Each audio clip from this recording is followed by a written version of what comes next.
Welcome back, and this is part 3 of psychoanalytic theory. അപ്പോൾ കഴിഞ്ഞ രണ്ട് പാർട്ടിലായിട്ട് കുറേയധികം കോൺസെപ്റ്റ്സ് എക്സാമിന്റെ ഒരു പോയിന്റ് ഓഫ് വ്യൂവിൽ നിന്ന് തന്നെ നമ്മൾ അത് ഡിസ്കസ് ചെയ്തിട്ടുണ്ട്. അപ്പോൾ അതിന്റെ നോട്ട്സും ഒക്കെ അപ്ലോഡഡ് ആണ്. ആ നോട്ട്സും അതിന്റെ ചുവടെയുള്ള പ്രാക്ടീസ് ക്വസ്റ്റ്യൻസും ഒക്കെ നോക്കി മുമ്പോട്ട് പോവുക. അപ്പം ഇനി അടുത്ത ഒരു പ്രധാനപ്പെട്ട കോൺസെപ്റ്റ് ആണ് നമ്മൾ ഇവിടെ ഡിസ്കസ് ചെയ്യുന്നത്. അതായത് ഫ്രോയിഡിന്റെ തിയറി ഓഫ് അൺകോൺഷ്യസ് എന്നുള്ളതാണ് ഈ ഒരു കോൺസെപ്റ്റ് നമ്മൾ ഡിസ്കസ് ചെയ്യുന്നത്. അപ്പം എന്താണ് അദ്ദേഹം ഈ തിയറി ഓഫ് ദി അൺകോൺഷ്യസ് എന്ന് പറയുന്നത്? അൺകോൺഷ്യസ് എന്ന് പറയുമ്പോഴത്തേക്ക് നമുക്ക് പറയാം അബോധ മനസ്സിനെ കുറിച്ചാണ് അദ്ദേഹം ഈ പറയുന്നത്, അല്ലേ?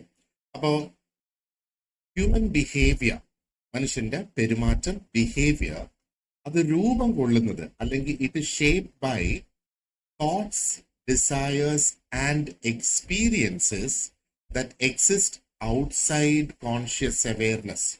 അപ്പൊ ഈ അൺകോൺഷ്യസ് എന്താണ് എന്ന് നമുക്ക് മനസ്സിലാക്കണമെങ്കിൽ നമ്മൾ കോൺഷ്യസ് ആയിട്ടുള്ള നമ്മുടെ ആ ഒരു മനസ്സിന്റെ ഭാഗം അല്ലെങ്കിൽ കോൺഷ്യസ് മൈൻഡ് എന്താണ് അത് നമ്മൾ മനസ്സിലാക്കുമ്പോഴാണ് അൺകോൺഷ്യസ് എന്താണ് എന്നുള്ളത് നമുക്ക് മനസ്സിലാക്കാനായിട്ട് സാധിക്കുക. അപ്പോ വളരെ അർത്ഥവത്തായിട്ടുള്ള ഒരു ഉദാഹരണം ഉപയോഗിച്ചാണ് അദ്ദേഹം ഇത് എക്സ്പ്ലെയിൻ ചെയ്തിട്ടുള്ളത്. ആ സെയിം ഉദാഹരണം തന്നെ നമുക്ക് ഇവിടെയും ഉപയോഗിക്കാം. Okay, so let us see the example that he used. അപ്പം അദ്ദേഹം ഇത് നമ്മൾ ഈ പടത്തിൽ കാണുന്നത് ഒരു ഐസ്ബർഗ് ആണ്, അല്ലെ? ഐസ്ബർഗിനെ മലയാളത്തില് ഹിമഗിരി എന്ന് പറയും, അല്ലെങ്കിൽ തിമിംഗലഗിരി എന്നൊക്കെ അതിനെ പറയും ഐസ്ബർഗിനെ. പക്ഷെ ഐസ്ബർഗിന്റെ ഒരു പ്രത്യേകത നമുക്കറിയാം. ഈ പടത്തിൽ കാണുന്നത് പോലെ തന്നെയാണ് ഐസ്ബർഗ് ഇരിക്കുക. ആൻഡ് അതിന്റെ ഒരു ചെറിയ ഭാഗം വെള്ളത്തിന്റെ മുകളിൽ കിടക്കും. ഫ്രഷ് വാട്ടറിലാണ് ഇത് കൂടുതലായിട്ട് കണ്ടുവരിക.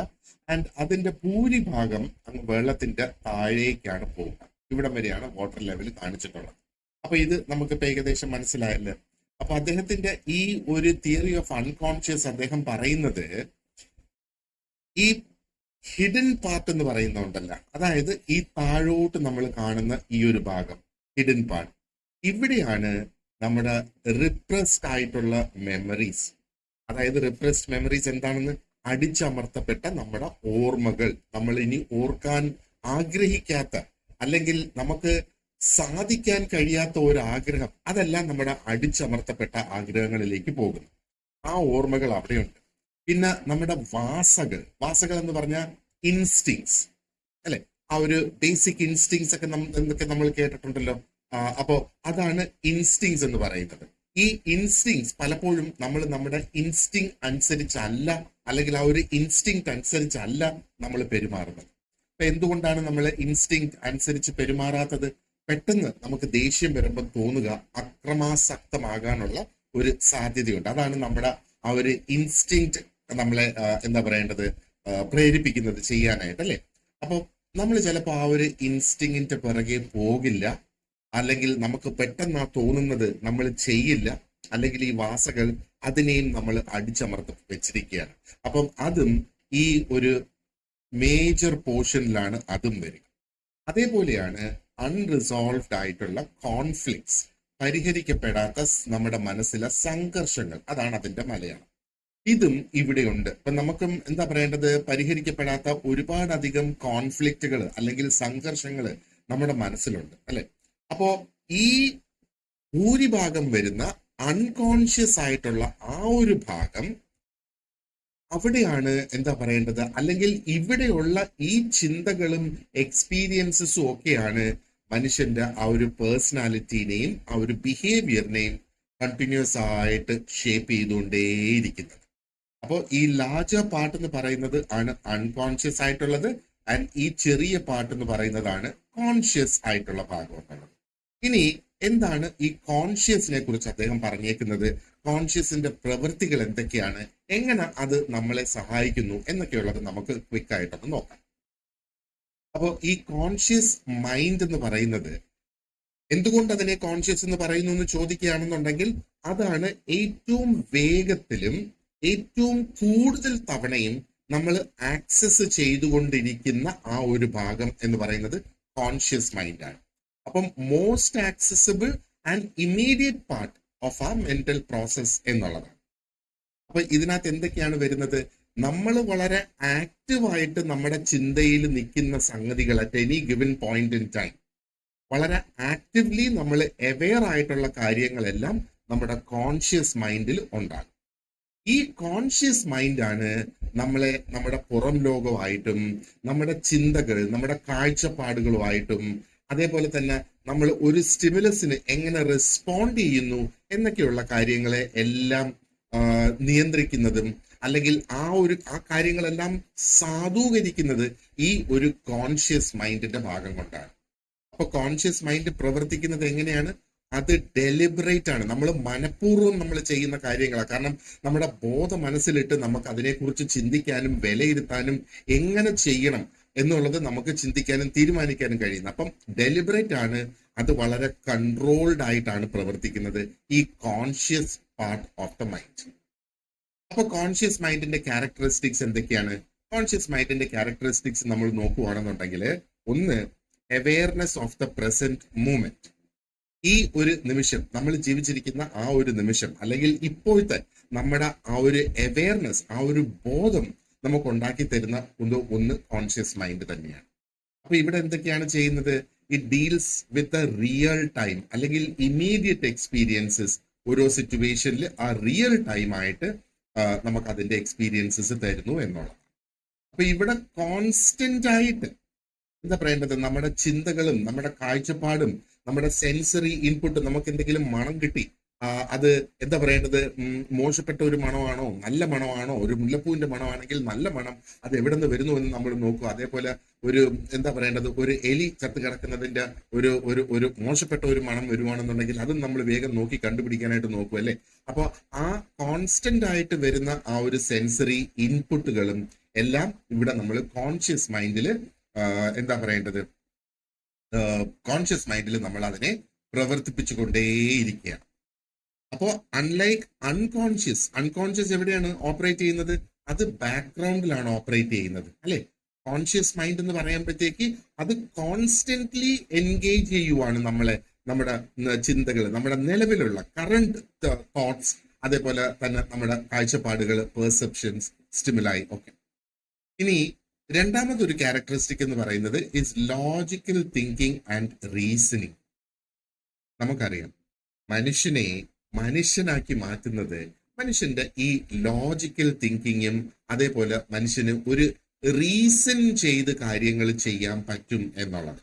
അപ്പോ കോൺഷ്യസ് മൈൻഡ് റാഷണൽ ആണ്. അത് എന്താ പറയേണ്ടത്, തത്തുല്യമായ അല്ലെങ്കിൽ അത്രയും പ്രധാനപ്പെട്ട ഒരു റീസണിങ്ങിലേക്ക് നമുക്ക് എത്താൻ ഒരു സാധിക്കും എന്നുള്ളത്. നമുക്ക് അനലൈസ് ചെയ്യാനായിട്ട് സാധിക്കും. നല്ലത് എന്താണ്, മോശം എന്താണ് എന്നുള്ളത് അനലൈസ് ചെയ്യാനായിട്ട് അതെല്ലാം ചെയ്യുന്നത് കോൺഷ്യസ് മൈൻഡാണ്. അപ്പൊ എന്തൊക്കെയാണ് നമുക്ക് ഇവിടെ സാധിക്കുന്നത്?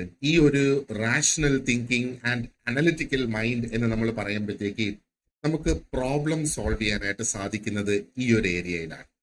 അതേപോലെ നമുക്ക് പ്ലാൻ ചെയ്യാനായിട്ട് സാധിക്കുന്നത്, ഓരോ കാര്യങ്ങൾ നമുക്ക് പ്ലാൻ ചെയ്യാനായിട്ട്, കാരണം അത് ആക്റ്റീവായിട്ട് നമ്മുടെ മൈൻഡിൽ നിൽക്കുമ്പോഴാണ് നമുക്ക് ആ ഒരു പ്ലാനിങ് നടക്കുന്നത്. അതേപോലെ ഡിസിഷൻ മേക്കിംഗ്, നമ്മൾ തീരുമാനങ്ങൾ എടുക്കുന്നത്. അപ്പോൾ നമ്മുടെ ബ്രെയിനിന്റെ ഫങ്ഷൻസ്, അതിനെ നമുക്ക് കൊഗ്നിറ്റീവ് ഫങ്ഷൻസ് എന്ന് പറയാം. കൊഗ്നിറ്റീവ് ഫങ്ഷൻസിനെ കൃത്യമായി ചെയ്യുന്നതിന് വേണ്ടിയിട്ടുള്ള ഒരു പ്രധാനപ്പെട്ട റോൾ ഇവിടെ കോൺഷ്യസ് മൈൻഡിനുണ്ട്. കൊഗ്നിറ്റീവ് ഫങ്ഷൻസ് എന്ന് പറയുമ്പോഴത്തേക്ക് എന്തൊക്കെയാണ്?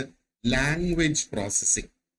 നിങ്ങൾക്ക് കാണാം, നിങ്ങൾ സ്ക്രീനിൽ ഇംഗ്ലീഷിൽ എഴുതിയത് കാണുന്നു, ഞാൻ ഇംഗ്ലീഷിലും മലയാളത്തിലുമുള്ള വാക്കുകൾ ഉപയോഗിച്ച് ഞാനത് നിങ്ങളെടുത്ത് എക്സ്പ്രസ് ചെയ്യുന്നു, അല്ലേ? അപ്പോ ഇത് കേട്ടുകൊണ്ടിരിക്കുന്ന, ഈ വീഡിയോ കണ്ടുകൊണ്ടിരിക്കുന്ന നിങ്ങൾ ഇപ്പോ ആക്റ്റീവായിട്ട് ഈ ലാംഗ്വേജസ് പ്രോസസ് ചെയ്തുകൊണ്ടിരിക്കുക. ആ റിട്ടൺ ലാംഗ്വേജും ഞാൻ പറയുന്നത് കേൾക്കുന്നതും, ഞാൻ മലയാളത്തിൽ നിന്ന് സ്വിച്ച് ചെയ്ത് ഇംഗ്ലീഷിലോട്ട് വന്ന് ഇംഗ്ലീഷിൽ നിന്ന് മലയാളത്തിലോട്ട് പോകുന്നത്, but you are constantly able to understand what I am saying. അപ്പോൾ അതിനെ ലാംഗ്വേജ് പ്രോസസ്സിംഗ്, അതൊരു കോഗ്നിറ്റീവ് ഫംഗ്ഷൻ ആണ്. അതേപോലെ നമ്മുടെ മാത്തമാറ്റിക്കൽ റീസണിങ്, അതേപോലെ ഓരോ സിറ്റുവേഷൻസിനെ നമുക്ക് വിലയിരുത്താൻ കഴിയുന്നത്, അല്ലെങ്കിൽ സിറ്റുവേഷൻസിനെ ഇവാലുവേറ്റ് ചെയ്യുന്നു എന്ന് നമുക്ക് പറയാം. അപ്പൊ ഇവിടെയും നോക്ക്, അൺകോൺഷ്യസിന്റെ ഒരു സംഗതി എന്ന് പറഞ്ഞാൽ അത് ഇമോഷൻ ആണ് അതിനെ ഡ്രൈവ് ചെയ്യുന്നത്. എന്നാൽ കോൺഷ്യസ് മൈൻഡ് റിലൈ ചെയ്യുന്നത് ലോജിക്കിലും ഫാക്റ്റിലും ആണ് റിലൈ ചെയ്തുകൊണ്ട് തീരുമാനങ്ങളിലേക്ക് എത്തുന്നത്. അൺകോൺഷ്യസ് മൈൻഡ് എപ്പോഴും ഇമോഷൻ ഡ്രിവൻ ആയിരിക്കും ഇതേപോലെയുള്ള സാഹചര്യം. ഇനി മറ്റൊരു ക്യാരക്ടറിസ്റ്റിക് എന്ന് പറയുന്നത് ഇത് വോളണ്ടറി ആക്ഷൻസ് ആണ്, ആൻഡ് അവിടെ ഒരു കൺട്രോൾ ഉണ്ട് എന്നുള്ളതാണ് പറയുന്നത്. Conscious mind is responsible for intentional action. നമ്മൾ വേണമെന്നും പറഞ്ഞ് നമ്മൾ ചെയ്യുന്ന പ്രവൃത്തികൾ, അത് കോൺഷ്യസ് മൈൻഡ് ആണ് എന്താ പറയേണ്ടത്, അതിന് റെസ്പോൺസിബിൾ ആയിട്ടുള്ളത്.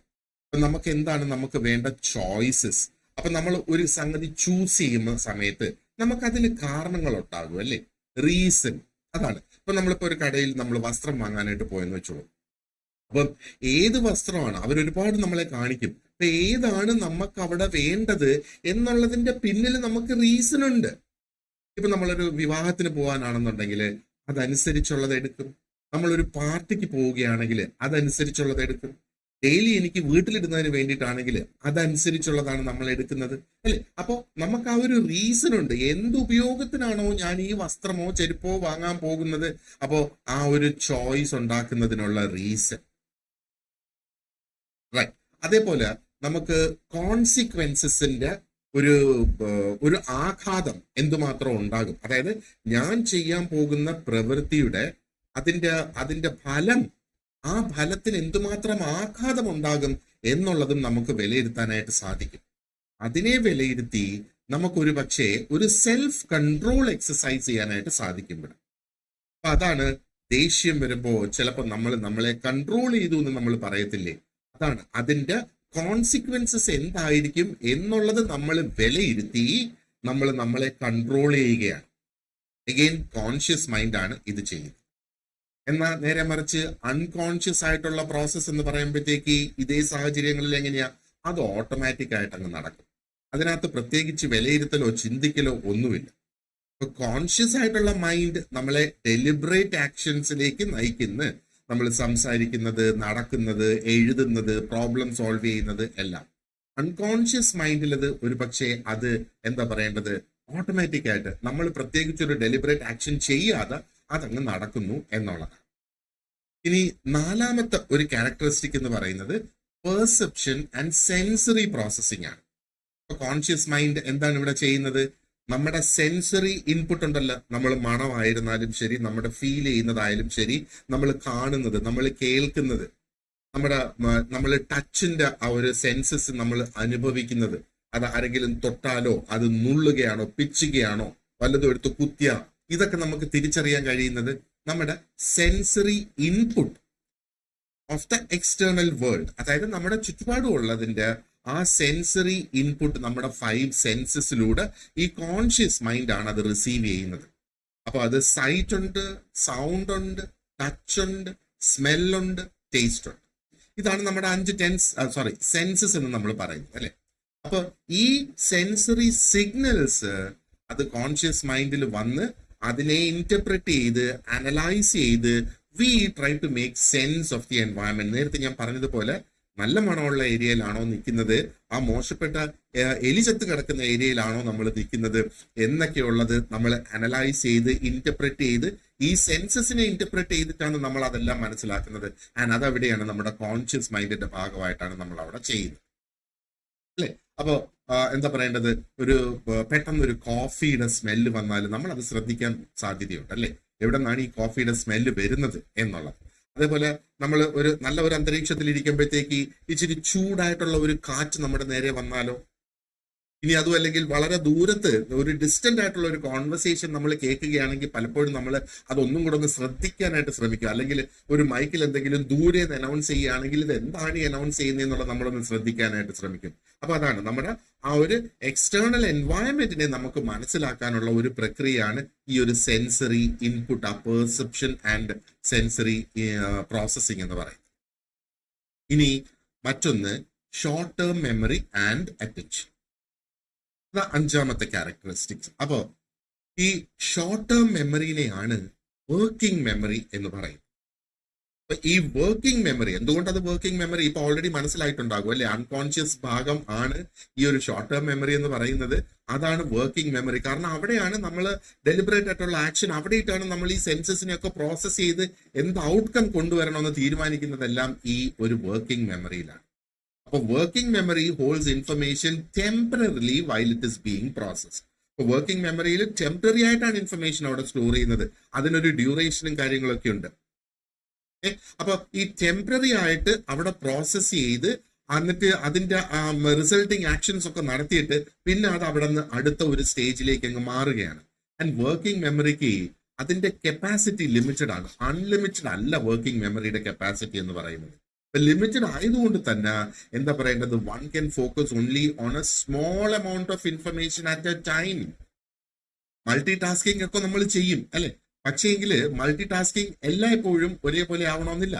1, 2, 3 ടാസ്ക് ഒക്കെ ഒരുമിച്ച് നമുക്ക് ചിലപ്പോൾ ചെയ്യാനായിട്ട് പറ്റും, പക്ഷെ 10 ടാസ്കുകൾ ഒരുമിച്ച് നമ്മൾ ചെയ്യാനായിട്ട് നോക്കിയാൽ ചിലപ്പോൾ പറ്റില്ല, നമുക്ക് അവിടെ കൺഫ്യൂസ്ഡ് ആകും. കാരണം എന്താണ്, ഈ ഷോർട്ട് ടേം മെമ്മറിയുടെ കപ്പാസിറ്റി ഈസ് ലിമിറ്റഡ് എന്നുള്ളതാണ്.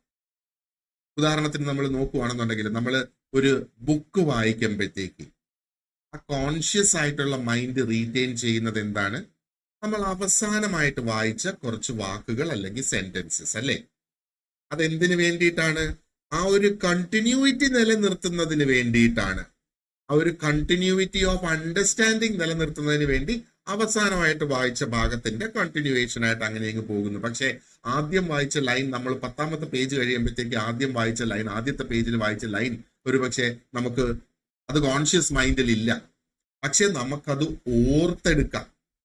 ഇങ്ങനെയാ അത്. അപ്പൊ എന്താ പറയേണ്ടത്, നമ്മുടെ ബ്രെയിനിലേക്ക് സ്റ്റോർ ചെയ്ത ഭാഗത്ത് നിന്ന് നമുക്ക് അതിനെ റിട്രീവ് ചെയ്ത് കൊണ്ടുവരാം എന്നുള്ളതാണ് അതിന്റെ മറ്റൊരു പ്രത്യേകത. ഓക്കെ, അപ്പോ നിങ്ങളുടെ നോട്ട്സിൽ ഈ കോൺഷ്യസ് മൈൻഡ് എങ്ങനെയൊക്കെയാണ് അതിന്റെ ആക്ഷൻസ് ചെയ്യുന്നതെന്നുള്ളതിന്റെ കുറെ അധികം എക്സാമ്പിൾസ് നിങ്ങളുടെ എന്താ പറയേണ്ടത് കോൺഷ്യസ് മൈൻഡിൽ നിങ്ങളുടെ നോട്ട്സിൽ അത് കൊടുത്തിട്ടുണ്ട്. ആൻഡ് ഓൾറെഡി എന്റെ കോൺഷ്യസ് മൈൻഡ് നോട്ട്സും എക്സാമ്പിൾസും ആയിട്ടങ്ങ് മാറി, കണ്ടില്ലേ അത്. ഇപ്പോ നമുക്ക് മനസ്സിലായി നമ്മുടെ കോൺഷ്യസ് മൈൻഡ് എന്ന് പറയുന്നത് വളരെയധികം പവർഫുൾ ആണ്, എന്നാൽ അതിന്റെ ലിമിറ്റേഷൻസും ഉണ്ട്. വളരെയധികം പവർഫുൾ ആണ് എന്ന് നമ്മൾ മനസ്സിലായി, പക്ഷെ അതിന്റെ ലിമിറ്റേഷൻസ് എന്താണ്, ഒന്ന് limited focus and processing ability ആണ്.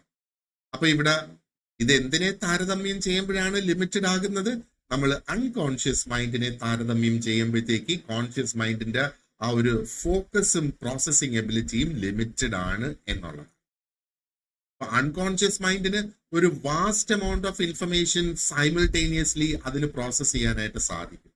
എന്നാൽ കോൺഷ്യസ് മൈൻഡിന് കുറച്ച് കാര്യങ്ങൾ മാത്രമാണ് അറ്റ് എ ടൈം പ്രോസസ് ചെയ്യാനായിട്ട് സാധിക്കും.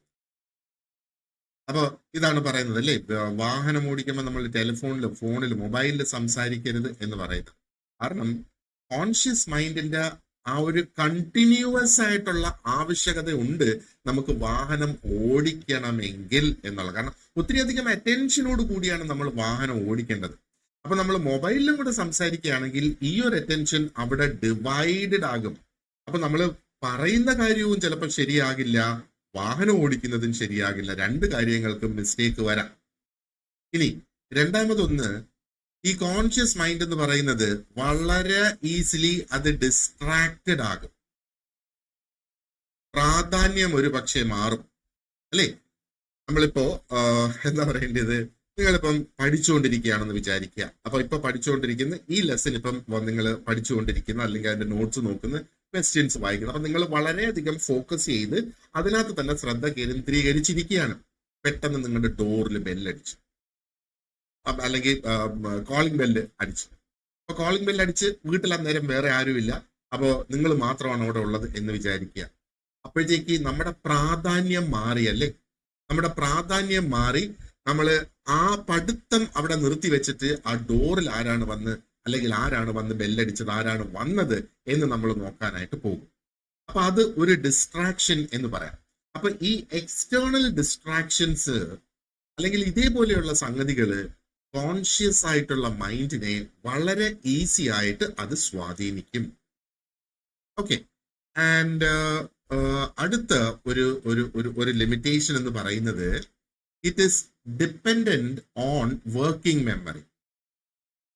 അപ്പൊ ഈ കോൺഷ്യസ് മൈൻഡ് എന്ന് പറയുമ്പോൾ അപ്പൊ ഈ ഇൻഫർമേഷൻ എങ്ങനെയാണ് കോൺഷ്യസ് മൈൻഡിൽ വരുന്നത്?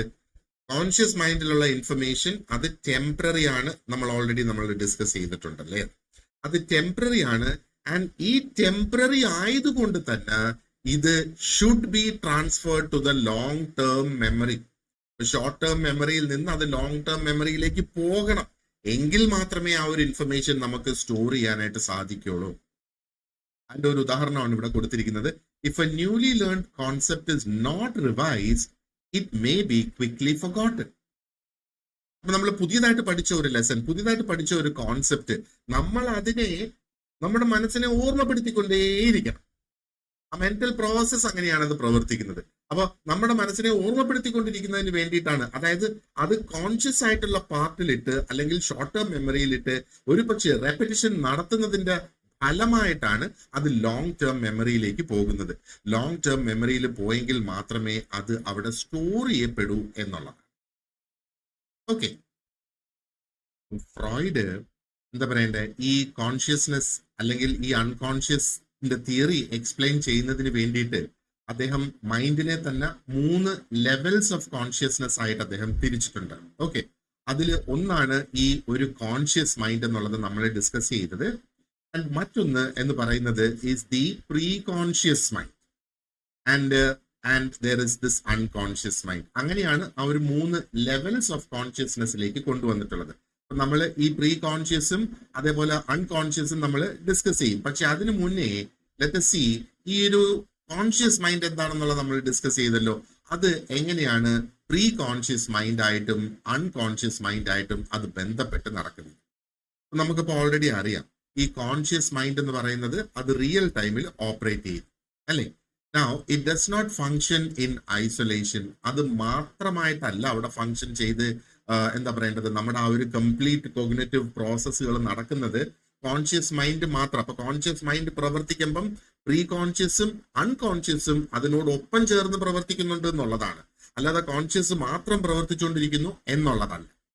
അപ്പോ ഈ ഒരു കോൺഷ്യസ് മൈൻഡ് എന്ന് പറയുന്നത് നിരന്തരമായ ഒരു ഇന്ററാക്ഷൻ നടക്കുന്നുണ്ട് പ്രീ കോൺഷ്യസുമായിട്ടും അൺകോൺഷ്യസുമായിട്ടും. അപ്പൊ പ്രീ കോൺഷ്യസ് എന്ന് പറയുമ്പോഴത്തേക്ക് എന്താണ്, കോൺഷ്യസ് മൈൻഡ് വളരെ ഫ്രീക്വന്റ് ആയിട്ട് ഇൻഫർമേഷൻ വീണ്ടെടുത്തുകൊണ്ടേയിരിക്കും ആ പ്രീ കോൺഷ്യസ് മൈൻഡിൽ നിന്ന്. അതിന്റെ ഒരു ഉദാഹരണം നമ്മൾ നോക്കിയേ. വെൻ യുവർ ടീച്ചർ, നമ്മുടെ ടീച്ചറുടെ ഫസ്റ്റ് നെയിം ചോദിക്കുകയാണെങ്കിൽ, when you asked about your teachers first name, conscious mind അത് പ്രീ കോൺഷ്യസ് മെമ്മറിയിൽ നിന്ന് റിട്രീവ് ചെയ്തുകൊണ്ടിരിക്കുകയാണ്. അങ്ങനെയാണ് ആ ഒരു എന്താ പറയണ്ട ടീച്ചറുടെ പേര് നമ്മൾ ഓർത്തെടുത്ത് പറയുന്നത്. So you see the interaction that is happening there. അതേപോലെ അൺകോൺഷ്യസുമായിട്ടുള്ള ഇന്ററാക്ഷൻ എന്ന് പറയുമ്പോഴത്തേക്ക് എന്താണ്, അൺകോൺഷ്യസ് മൈൻഡ് നമ്മുടെ കോൺഷ്യസ് ആയിട്ടുള്ള ബോധപൂർവം നമ്മൾ ചിന്തിച്ചു കൊണ്ടിരിക്കുന്ന കാര്യങ്ങളെയും നമ്മുടെ പെരുമാറ്റങ്ങളെയും ഈ അൺകോൺഷ്യസ് മൈൻഡ് സ്വാധീനിച്ചു കൊണ്ടേയിരിക്കും. പക്ഷെ പലപ്പോഴും നമ്മൾ അവെയർ ആയിരിക്കില്ല ഇത് നമ്മളെ സ്വാധീനിക്കുന്നുണ്ട് എന്നുള്ള കാര്യം. അതിന്റെ ഒരു ഉദാഹരണം ഇവിടെ കൊടുത്തേക്കുന്നുണ്ടല്ലേ. If a person has repressed fears of rejection. അപ്പൊ ഫിയർ ഓഫ് റിജക്ഷൻ എന്ന് പറഞ്ഞാല് ജോലി കിട്ടാതെ ആകുമോ, അല്ലെങ്കിൽ പ്രേമത്തില് ഞാൻ പ്രൊപ്പോസ് ചെയ്താല് എൻ്റെ അടുത്ത് നോ പറയുമോ, അപ്പോ ഞാൻ ആവശ്യപ്പെടാൻ പോകുന്ന കാര്യം നടക്കാതിരിക്കുമോ, പരീക്ഷയിൽ ഞാൻ പാസ്സാവുമോ. അപ്പൊ ഈ ഫിയർ ഓഫ് റിജക്ഷൻ അല്ലെങ്കിൽ ഫിയർ ഓഫ് ഫെയിലിയർ ഇത് നിരന്തരമായി ആ വ്യക്തിയെ അലട്ടുന്നുണ്ട്. അത് റിപ്രസ് ചെയ്ത് വെച്ചിരിക്കുക, അടിച്ചമർത്തി അൺകോൺഷ്യസ് മൈൻഡിൽ കൊണ്ടുവച്ചിരിക്കുക. അപ്പോ അവരുടെ കോൺഷ്യസ് ആയിട്ടുള്ള ഡിസിഷൻ മേക്കിങ്ങിന്റെ ആ ഒരു സമയം വരുമ്പോഴത്തേക്ക് ആ ചിന്തകളെ ഈ അടിച്ചമർത്തി വെച്ചിരിക്കുന്ന ഫിയർ ഓഫ് റിജക്ഷൻ അതിനെ ബാധിക്കും അല്ലെങ്കിൽ അതിനെ സ്വാധീനിക്കും. അപ്പൊ ഇതിനെ സ്വാധീനിക്കുമ്പോഴത്തേക്ക് നമുക്ക് നല്ലതും ഉണ്ടാകാം, മോശവും സംഭവിക്കാം. ഇതിനെ സ്വാധീനിക്കുമ്പോഴത്തേക്ക് നമ്മളിപ്പോ ഒരു പ്രപ്പോസൽ കൊടുക്കാൻ പോകുന്നു എന്തെങ്കിലും ഒരു കാര്യത്തിന്, ഓക്കെ, അപ്പോ അത് നടന്നില്ലെങ്കിലോ എന്നുള്ള ആ ഒരു ഫിയർ നമ്മുടെ മനസ്സിലുള്ളപ്പോഴത്തേക്ക് ചിലപ്പോൾ നമ്മൾ അത് പാടെ ഉപേക്ഷിക്കാം.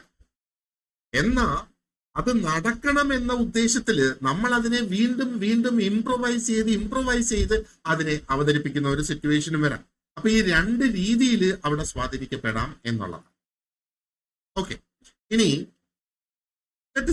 എന്താണ് ഈ കോൺഷ്യസ് മൈൻഡിന്റെ ഒരു സയന്റിഫിക് ആയിട്ടുള്ള അതിന്റെ കാഴ്ചപ്പാട് അല്ലെങ്കിൽ അതിന്റെ പെർസ്പെക്റ്റീവ് എന്ന് പറയുന്നത്. അപ്പം മോഡേൺ സൈക്കോളജിയും ന്യൂറോ സയൻസും ഈ ഫ്രോയിഡിന്റെ തിയറി ഒരുപാടധികം അവര് എക്സ്പാൻഡ് ചെയ്ത് ആ കോൺഷ്യസ് മൈൻഡ് എന്താണ് എന്നുള്ളത് ശരിക്കും ആ ഒരു സയന്റിഫിക് റിസർച്ചിന്റെ അടിസ്ഥാനത്തിൽ പറയുന്നു. അപ്പൊ കോഗ്നിറ്റീവ് സയൻസ് ആൻഡ് അറ്റൻഷൻ ആ ഒരു ഏരിയയിൽ നമ്മൾ നോക്കുകയാണെന്നുണ്ടെങ്കിൽ study show that conscious attention is selective. അതിനെയാണ് സെലക്റ്റീവ് അറ്റൻഷൻ എന്ന് പറയുന്നത്.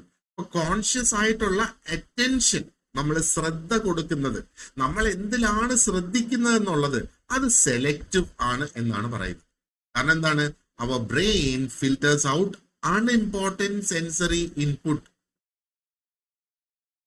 ഓക്കെ, ആൻഡ് എന്താണ് ബ്രെയിൻ അവിടെ ചെയ്യുന്നത്? പ്രധാനപ്പെട്ട സെൻസില് അത് ഫോക്കസ് ചെയ്യുന്നത്. ഇപ്പൊ ഉദാഹരണത്തിന് നമ്മളൊരു മാർക്കറ്റിൽ നിൽക്കുന്ന സമയം, ഈ മാർക്കറ്റിൽ നിൽക്കുമ്പോഴത്തേക്ക് നമ്മുടെ കൂടെ ഒരു വ്യക്തി ഉണ്ടെന്ന് ധരിക്കുക. മാർക്കറ്റിൽ എപ്പോഴും ഭയങ്കര ഒച്ചയും ബഹളവുമാണ്. ആൾക്കാർ അവരുടെ സാധനങ്ങളുടെ വില വിളിച്ച് പറയുന്നത്, ഇവിടെ വരൂ വിലക്കുറവിൽ കിട്ടും എന്ന് പറയുന്നത്. ആ സൗണ്ടുകൾ നമ്മൾ നിരന്തരമായി കേൾക്കും, നമ്മുടെ ചുറ്റുപാടുമുള്ള ആൾക്കാർ സംസാരിക്കുന്നത്. എന്നാൽ നമ്മുടെ കൂടെ മാർക്കറ്റിൽ വന്ന നമ്മുടെ വ്യക്തി നമ്മളോട് സംസാരിക്കുമ്പോൾ നമ്മൾ ബാക്കി എല്ലാ സൗണ്ടിനെയും ഇഗ്നോർ ചെയ്തിട്ട് ആ ഒരു സൗണ്ടിൽ മാത്രം നമ്മൾ ഫോക്കസ് ചെയ്യുകയാണ്. അപ്പൊ ഇവിടെ ബ്രെയിൻ ചെയ്യുന്ന എന്താണ്? ആ ബാക്കിയുള്ള ബാക്ക്ഗ്രൗണ്ട് സൗണ്ടിനെ എല്ലാം അങ്ങ് എലിമിനേറ്റ് ചെയ്ത് ആ പ്രധാനപ്പെട്ട ഇൻഫർമേഷനിൽ മാത്രം അവിടെ ആ ഒരു ഫോക്കസ് വരുന്നു എന്നുള്ളത്. ഓക്കെ, അപ്പോ അതാണ് ഈ കോക്ടെയിൽ പാർട്ടി എഫക്ട് എന്ന് പറയുന്നത്. ഇതേ കണക്കുള്ള ഫ്രേസസ് നമ്മൾ ഓർത്ത് വെച്ചേക്കണേ. Cocktail party effect. അപ്പൊ കോക്ടെയിൽ പാർട്ടി എഫക്ട് എന്ന് പറയുന്നതും ഇത് തന്നെയാണ്.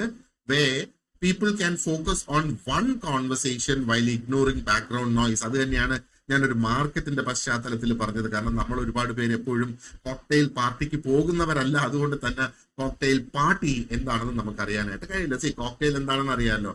കോക്ടെയിൽ എന്ന് പറയുമ്പോഴത്തേക്ക് ഒന്നിലധികം ജ്യൂസുകളോ ഒന്നിലധികം തരം മദ്യങ്ങളോ അതൊക്കെ മിക്സ് ചെയ്ത് ഉണ്ടാക്കിയെടുക്കുന്ന ഒരു പുതിയ ജ്യൂസ് അല്ലെങ്കിൽ ഒരു മദ്യമാണ് ഈ കോക്ടെയിൽ എന്ന് പറയുന്നത്. അപ്പൊ പാർട്ടിക്ക് കോക്ടെയിൽ ഉണ്ട് എന്നുള്ളതാണ്. അപ്പൊ കോക്ടെയിൽ ഉള്ളതുകൊണ്ട് അതിനെ ഒരു കോക്ടെയിൽ പാർട്ടി എന്ന് പറയുന്നത്. അപ്പൊ കോക്ടെയിൽ പാർട്ടി എന്ന് പറയുമ്പോഴത്തേക്ക് ഒരുപാട് ആൾക്കാർ അവിടെ വരുന്നതാണ് അതിന്. ഓക്കെ, നമ്മളിപ്പോ സാധാരണ ഒരു വിവാഹത്തിന് പോയിരുന്നാൽ പോലും ഒരുപാട് അധികം ആൾക്കാർ അവിടെ വരുന്നുണ്ട്. എല്ലാവരും തങ്ങളിൽ സംസാരിക്കും, അങ്ങോട്ടും ഇങ്ങോട്ടും. ചിലപ്പം ഗ്രൂപ്പായിട്ടും ഈരണ്ടായിട്ടും ഒക്കെ നിന്ന് ആൾക്കാർ സംസാരിക്കും. അപ്പോഴും ആ ബാക്ക്ഗ്രൗണ്ടിലെ നോയ്സ് എല്ലാം ഇഗ്നോർ ചെയ്തുകൊണ്ട് നമ്മുടെ അടുത്ത് നിൽക്കുന്ന വ്യക്തിയുടെ അടുത്ത് നമുക്ക് ശ്രദ്ധ കൊടുക്കാനായിട്ട് നമ്മുടെ സാധിക്കും എന്നുള്ള നമ്മുടെ ആ ഒരു കഴിവ്, അതിനെയാണ് ഈ കോക്ടെയിൽ എഫക്ട് എന്ന് പറയുന്നത്. ഓക്കെ, ഇനി neuro science and the pre frontal cortex. അപ്പൊ എന്താണ് ഈ ഒരു പ്രീ ഫ്രോണ്ടൽ കോർട്ടെക്സ് എന്ന് പറയുന്നത്? അപ്പോ this is the biological centre of consciousness. നമ്മുടെ ബ്രെയിനിലുള്ള കോൺഷ്യസ്നെസിന്റെ ആ ഒരു ബോധമായ മനസ്സിന്റെ ഭാഗത്തിന്റെ ബയോളജിക്കൽ സെന്റർ ആണ് ഈ പ്രീ ഫ്രോണ്ടൽ കോർട്ടെക്സ് എന്ന് പറയുന്നത്. ഈ പ്രീ ഫ്രോണ്ടൽ കോർട്ടെക്സ് ആണ് നമ്മുടെ റീസണിങ്, നമ്മുടെ ഡിസിഷൻ മേക്കിംഗ്, നമ്മുടെ പ്രോബ്ലം സോൾവിങ് ഒക്കെ കൺട്രോൾ ചെയ്യുന്നതും അതിനെ സാധൂകരിക്കുന്നത്. ഓക്കെ, ഇനി ഒന്നും കൂടെ നമുക്ക് നോക്കാനുണ്ട്. ഇതൊക്കെ വളരെ ഡീറ്റെയിൽഡ് ആയിട്ട് വേണമെങ്കിൽ നമുക്ക് ഡിസ്കസ് ചെയ്ത് പോകാവുന്നതാണ്. പക്ഷേ നമ്മുടെ ആ ഒരു എക്സാം പോയിന്റ് ഓഫ് വ്യൂവിൽ എന്തൊക്കെയാണ് ആവശ്യമുള്ളത് അങ്ങനെയുള്ള പോർഷൻസ് വീണ്ടും എടുത്ത് നമ്മൾ ഇതിനകത്ത് ഡിസ്കസ് ചെയ്തിട്ടുണ്ട് എന്നുള്ളതാണ്. ഇനി ആർട്ടിഫിഷ്യൽ ഇന്റലിജൻസും കോൺഷ്യസ്നെസ്സും തങ്ങളിൽ നമ്മളൊന്ന് നോക്കുകയാണെന്നുണ്ടെങ്കിലോ, AI എന്താണ് ചെയ്യുന്നത്? കാരണം ഇന്നിപ്പോ ആർട്ടിഫിഷ്യൽ ഇന്റലിജൻസ് വളരെയധികം എന്താ പറയേണ്ടത്, എല്ലാ മേഖലയും സ്വാധീനിച്ചു വരുന്നതാണ്. അപ്പൊ അതിനെക്കുറിച്ചും നമ്മൾ ഒന്ന് അറിഞ്ഞിരിക്കാം. ഈ ആർട്ടിഫിഷ്യൽ ഇന്റലിജൻസ് എന്ന് പറയുന്ന സിസ്റ്റംസ് പലപ്പോഴും അത് ചെയ്യുന്നത് നമ്മുടെ ഈ കോൺഷ്യസ് ആയിട്ടുള്ള പ്രോബ്ലം സോൾവിങ്ങിനെ അത് അതേപോലെ മിമിക് ചെയ്യാനാണ് ശ്രമിക്കുന്നത്. പക്ഷേ AI-ക്ക് ഇല്ലാത്ത ഒരു സംഗതി എന്ന് പറയുന്നത് ആ ഒരു ട്രൂ ആയിട്ടുള്ള സെൽഫ് അവയർനെസ്സും ഇല്ല, ഇമോഷൻസും ഇല്ല ആർട്ടിഫിഷ്യൽ ഇന്റലിജൻസിന്. അപ്പൊ ഇമോഷൻസ് ഒക്കെ അതിനകത്തോട്ട് ബിൽഡ് ചെയ്ത് ചേർക്കാനായിട്ട് ശ്രമിക്കുന്നുണ്ട്. മനുഷ്യനെ എപ്പോഴും മനുഷ്യനാക്കുന്നതും മനുഷ്യനെ മറ്റ് എന്ത് തരം ഇന്റലിജൻസ് വന്നിരുന്നാലും അതിൽ നിന്ന് വ്യത്യസ്തമാക്കുന്നത് മനുഷ്യന്റെ ആ ഒരു സെൽഫ് അവയർനെസ്സും ആ ഒരു ഇമോഷൻസ് മനസ്സിലാക്കാനുള്ള ഒരു കഴിവുമാണ് ഇതിനെ പറയുന്നത്. ഇപ്പൊ നമുക്ക് ആർട്ടിഫിഷ്യൽ ഇന്റലിജൻസിനോട് നമുക്ക് ചോദിക്കാം, എന്താണ് സാഡ്നെസ് എന്നുള്ളതൊന്ന് എക്സ്പ്ലെയിൻ ചെയ്യാമോ? അത് എക്സ്പ്ലെയിൻ ചെയ്ത് തരും. സാഡ് ആകുമ്പോൾ ആൾക്കാർ എന്ത് ചെയ്യും എന്ന് ചോദിച്ചാൽ അതും അത് എക്സ്പ്ലെയിൻ ചെയ്ത് തരും. അപ്പൊ ഇതേപോലെ സങ്കടകരമായ സാഹചര്യങ്ങൾ എങ്ങനെ നമുക്ക് ഒഴിവാക്കാമെന്ന് ചോദിച്ചാൽ അതും ആർട്ടിഫിഷ്യൽ ഇന്റലിജൻസ് എക്സ്പ്ലെയിൻ ചെയ്തു തരും. പക്ഷേ ഈ സങ്കടം എന്നുള്ള ആ ഒരു സാഹചര്യത്തിലേക്ക് ആർട്ടിഫിഷ്യൽ ഇന്റലിജൻസിന് പോകാനായിട്ട് കഴിയില്ല എന്നുള്ളത്. Okay, right. അപ്പോ എങ്ങനെയാണ് ഈ കോൺഷ്യസ് മൈൻഡ് ഇന്ററാക്ട് ചെയ്യുന്നത് വിത്ത് ഡ്രീംസ് ആൻഡ് ഇമോഷൻസ്? ഇത് ഒരു മറ്റൊരു കോൺസെപ്റ്റ് ആണ് നമ്മൾ ഒന്ന് മനസ്സിലാക്കിയിരിക്കേണ്ടത്. അപ്പോൾ how does the conscious mind interact with dreams and emotions. അപ്പോൾ ഈ ഒരു ഭാഗം മുതൽ നമുക്ക് അടുത്ത ക്ലാസ്സിൽ ഡിസ്കസ് ചെയ്യാം. So let us wind up this part of the lesson here. ഫ്രോയിഡിന്റെ തിയറിയുടെ മൂന്നാമത്തെ വീഡിയോ ആണ് നിങ്ങൾ ഈ കണ്ടത്. അപ്പൊ ഇതിനു മുന്നേ 2 വീഡിയോസ് ഉണ്ട്. ആൻഡ് ഇനി ഇതിന് ശേഷം നമുക്ക് ഒരു 2 ക്ലാസ്സസും കൂടി ഉണ്ട് ഫ്രോയിഡിന്റെ ഫുൾ തിയറി കവർ ചെയ്യുന്നതിന് വേണ്ടി. അപ്പോൾ നമുക്ക് ഒരു ഗോൾഡ് ബാച്ച് നമ്മൾ കണ്ടക്ട് ചെയ്യുന്നുണ്ട്. ഇതേപോലെയുള്ള കംപ്ലീറ്റ് ഫുൾ എസെൻസ് നിങ്ങൾക്ക് ലഭിക്കുന്നതിനായിട്ട് ആ ഒരു ഗോൾഡ് ബാച്ച് ജോയിൻ ചെയ്യുക. അപ്പം ഗോൾഡ് ബാച്ച് ജോയിൻ ചെയ്യുന്നതിന് ഒന്നുകിൽ നിങ്ങൾക്ക് നമ്മുടെ സ്റ്റഡി ഗ്രൂപ്പ് ജോയിൻ ചെയ്യാം. സ്റ്റഡി ഗ്രൂപ്പിൽ ജോയിൻ ചെയ്യുന്നതിനുള്ള ലിങ്ക് ഞാൻ ഈ വീഡിയോയുടെ ഡിസ്ക്രിപ്ഷൻ ബോക്സിൽ കൊടുത്തിട്ടുണ്ട്. അല്ലെങ്കിൽ നിങ്ങൾക്ക് എന്നെ കോൺടാക്ട് ചെയ്യാം. ഈ കോൺടാക്ട് നമ്പറും ഞാൻ ഡിസ്ക്രിപ്ഷൻ ബോക്സിൽ കൊടുത്തിട്ടുണ്ടാകും. അപ്പോൾ ഗോൾഡ് ബാച്ചിൽ ജോയിൻ ചെയ്താൽ നിങ്ങൾക്ക് കംപ്ലീറ്റ് ആയിട്ട് ഡീറ്റെയിൽഡ് ആയിട്ടുള്ള നോട്ട്സ് നിങ്ങൾക്ക് ലഭിക്കും. അതായത് നമ്മൾ ഒരു കോമ്പറ്റേറ്റീവ് എക്സാമിന് പ്രിപ്പയർ ചെയ്യുമ്പം എങ്ങനെയാണോ നമ്മുടെ നോട്ട്സ് വേണ്ടത് അതേപോലെയുള്ള നോട്ട്സ് ഉണ്ടാകും. പ്രാക്ടീസ് ക്വസ്റ്റ്യൻസ് ഉണ്ടാകും. പ്രീവിയസ് ഇയേഴ്സിന്റെ ക്വസ്റ്റ്യൻ പേപ്പേഴ്സ് അത് കംപ്ലീറ്റ് ഡിസ്കസ് ചെയ്ത് വീഡിയോ ക്ലാസ് ആക്കി മാറ്റിയത് കഴിഞ്ഞ 3 വർഷത്തത് മിനിമം നിങ്ങൾക്ക് ലഭിക്കും. ആൻഡ് നമ്മൾ പീരിയോഡിക് ആയിട്ടുള്ള മോക്ക് ടെസ്റ്റും സിലബസ് കംപ്ലീറ്റ് ചെയ്തതിനു ശേഷം മോഡൽ എക്സാമും ഉണ്ടാകും. ആൻഡ് ഈ പരീക്ഷ എപ്പോഴാണോ വരുന്നത് അതുവരെയുള്ള കംപ്ലീറ്റ് സപ്പോർട്ട് നിങ്ങൾക്ക് ഉണ്ടായിരിക്കും എന്നുള്ളതാണ്. അപ്പോൾ ഗോൾഡ് ബാച്ചിൽ ജോയിൻ ചെയ്ത് അതിന്റെ ആ ഒരു ബെനിഫിറ്റ്സ് കംപ്ലീറ്റ് റീപ്പ് ചെയ്ത് നിങ്ങളുടെ ആ ഒരു പ്രിപ്പറേഷൻ ഒന്നും കൂടെ സ്ട്രോങ് ആക്കുക എന്നാണ് എനിക്കിപ്പോൾ പറയാനുള്ളത്. Okay, so thank you very much for watching this video and you have a great day. See you in the Gold Batch class. Thank you.